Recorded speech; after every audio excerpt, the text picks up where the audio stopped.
into Yellow Jacket football alongside Allen head coach Teddy Keaton. I'm Cade Crenshaw. And Coach, first off, congrats. You're now 3-2 on the regular season, fresh off the heels of a 46-34 victory on the road at Central State. You went to Ohio, but it feels like you went to the Wild West with that type of an offensive shootout. Yes, it was a juggernaut. They played a new quarterback, a new guy, and he actually went out. He played well. He hit the throws. Same way on offense. I think our offense was in sync, and everybody was able to just do what they needed to do. And I think the first half told the difference. By the time we got to halftime, everybody had kind of figured out what each other was doing and figured out ways to slow it down. I mean, that's for sure for you guys. You put up 40 points all in the first half en route to your 12-point victory. I know at times you can worry going on the road that guys may start out sluggish in the first half. They may come out slow, still a little tired from the bus, from the hotel, but that definitely wasn't the case on Saturday. Well, it's a routine that you have to develop with your kids. And all my guys being young, that was their second time traveling. They pulled out 2 road games, so they already understood the first one, how to go to bed, do what they need to do, and get focused. We want to keep the main thing, and I think they did a good job of that. And my hat goes off to them and the assistant coaches for staying on top of them, making sure that they were where they were supposed to be, having film sessions, and getting them to the point where we got them at right now. Offensively, I think your star of the game has to be QB1, and David Wright III, 38 for 57, 455 yards through the air. He added 65 on the ground. A true freshman quarterback accounts for 84% of your total offense on Saturday. This was his best game so far. Wow. I'm like everybody else. When you see those type of numbers, that's a day at the office, and plus some overtime. I mean, that guy he's special. He's special. David comes to work. He brings his hard hat. He studies a lot of film. He's on top of what he does. He knows exactly what they're doing. He understands the coverage. He's even coaching his wide receivers. He's an extension of the play callers. Me and Coach Jackie, we spent a lot of time, and Coach Richardson spent a lot of time, together trying to come up with game plans that fit him. And once he feels comfortable with what we're doing, he coaches his receivers to make sure that they understand what he's doing, when he breaks the pocket, when he does a lot of things.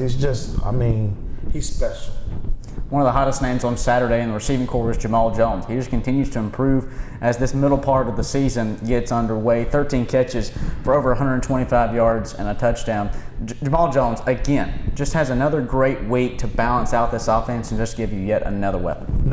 Again, another special guy. Works hard, tries his best to be on time for everything he's doing. He works, that whole receiving corps, my hat goes off to them. They work hard and they love when you got a quarterback that can get it to you. Receivers usually fall in love with that. And Jamal just seems to be the guy who's the hot hand for a while right now. As we know, early in the year, Jayden was there. Everybody, you got to pick your poison with that crew. We've added Julius Pierce. He came to that side of the ball now. So now you got 4 or 5 guys that you got to cover. And let's not forget about Bo Harrington coming out of the backfield. Bo Harrington's such a special back too, because so many times you get caught up in the passing game and forget that Bo can take it 70 yards to the house. Yes, and now we're swinging him out the back and getting him in on the routes, and that's helping him too, which is gonna, it's gonna cause a threat. It's a threat. It's a dual threat, and those guys are great workers. They're all true freshmen. That's the joy of this. These guys will be with us, and as long as they continue to make good choices, do the things they need to do. I've been like, is the flame gonna sizzle out? And every day at practice, they show me something different. They wow me. My hat goes off to them. I'm extremely proud of those guys, and I'm happy that I coach them and I don't have to play against them. I mean, that's for sure. I think that's an understatement of the century right there. But defensively, I know this past week you want to clean some things up. You give up 34 points, but defensive player of the week has to be Kerry Thompson Jr., 2 sacks. Yes, Kerry Thompson has done a tremendous job for us. He comes to work. He's want to be a great player. He's listening. He's doing the things that we ask him to do. And we tell him all the time, you can't coach yourself. You do what we ask you to do, you'll make some plays. And as far as defensively, I thought they played their best game, or a complete game. Some of the things you can't cover up, and some individuals that we just have to out-recruit those guys and find better players. As far as schematically, they did a good job. They did what they were supposed to do. I couldn't do nothing but take my hat off to them this time. Unlike times before where they were busting coverages and doing bad things, now they kind of understand and they're in the sync of doing what they need to do. So I finally saw a complete game on Saturday, even though it looks like we were playing in the Pac-10. high-scoring offenses all across the board. That's what we like to see. Yeah. Points, points, points. You talk about playing a complete game, and I think in first part of the season when you and I first talked, it's if this team can piece together 4 full quarters, this is a special team to both play with and scary teams to play against. Are you seeing that now? I see it. I mean, it's times that they get the ball, they drive it down 15 plays. I mean, when you're talking about over 60% of that offense is true freshmen, and they're moving the ball, and they got a level of focus that they're playing with. That's they still make some of the mental mistakes. And the real scary part, you can see some of the penalties that we get that's undisciplined, those type things. But we'll be in 3rd and 30. And they'll get 31 yards to get a first down, and that's almost like you automatically already got the punt team ready in any other situation, but you can't never count them out. They just know how to come up with a play. They might, if it's 2nd and 30, they might get 15 one drive and the 15 the next play, and they know exactly what to dial up. They know how to get there. They know the yardage. They know how to space it on the field. That's real good, and that's a credit to the high school coaches that coached them. That means they've been well coached. They was disciplined in what they do. You don't just get here. I can't take all the credit for that. A lot of that's natural talent, good coaching from high school, and they carried on over and got disciplined to be better where they got to college.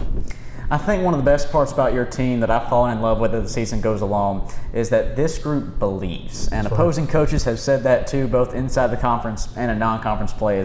Allen is a scary football team to play. Number one, your talent is off the charts. But number two, this is a group that believes they can beat you on any given Saturday. How special is it to have that inside your locker room? Because that's not something you can coach and not something you can teach. Well, it says on every door when you walk into the locker room, it says expects to win.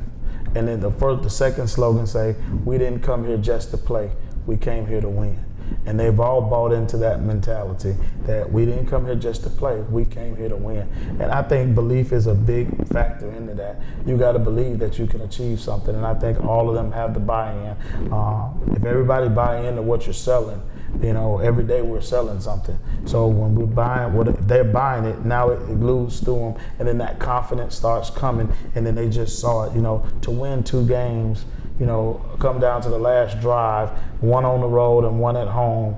That right there showed me that they believe at no point in time that they tuck their tails and say, bam. It was times in one game we were down by, I think 14. One, we was almost 18 points down.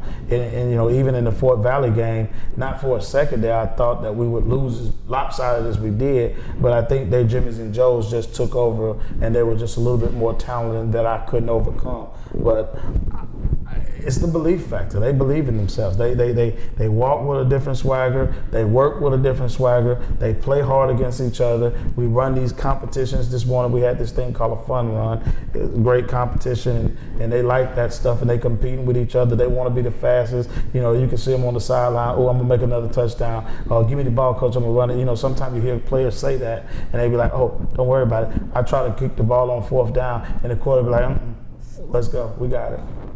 I have to ask, did you join in on the fun run?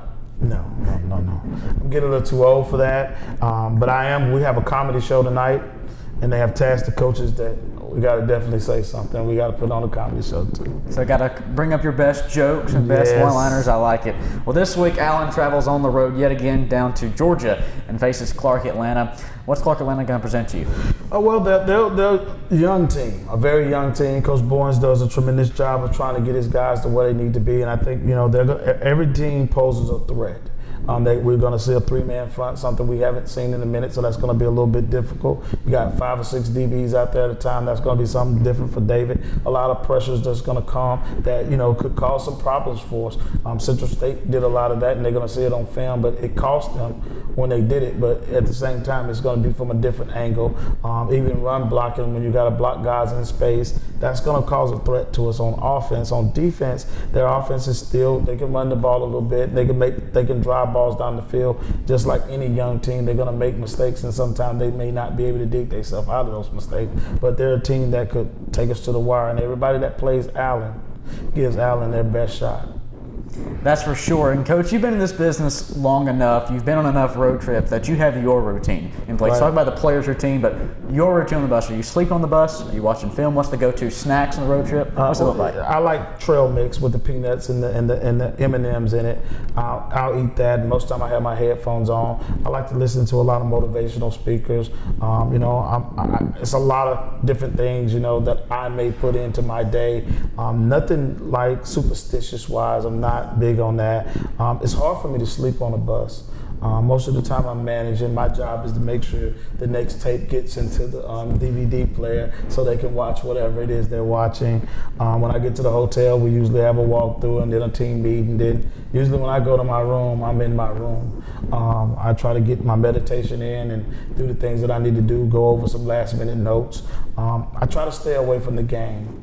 Once we put a game plan in and we've done what we had to do with that film and we've broke it down, we try not to second guess ourselves. Sometimes you can watch too much film, and as a play caller you start overanalyzing and trying to put one more play in. I believe in having enough plays that we can do and we can execute, and that's how I believe, and that's been my belief all my life. I'm not going to overanalyze it. I'm not going to spend too much time. Maybe we put this formation in too much to screw it up. We don't play well, and now it's because I overanalyze it, and we tell the kids don't ever make a situation bigger than what it is. Stay in the moment, and just, if we make a bad play, play the next play. Do things that's the correct way. If you get in trouble, you don't do something, move on. We got to keep moving. Those are the lessons that we're teaching them, and they're learning them at an early age, and that's going to pay off dividends later on down the road. The Yellow Jackets will look to piece together back-to-back road wins this Saturday at Clark Atlanta with a 2 o'clock kickoff on Saturday. For Teddy Keaton, I'm Cade Crenshaw. This has been Yellow Jacket Football, and we'll see you next time.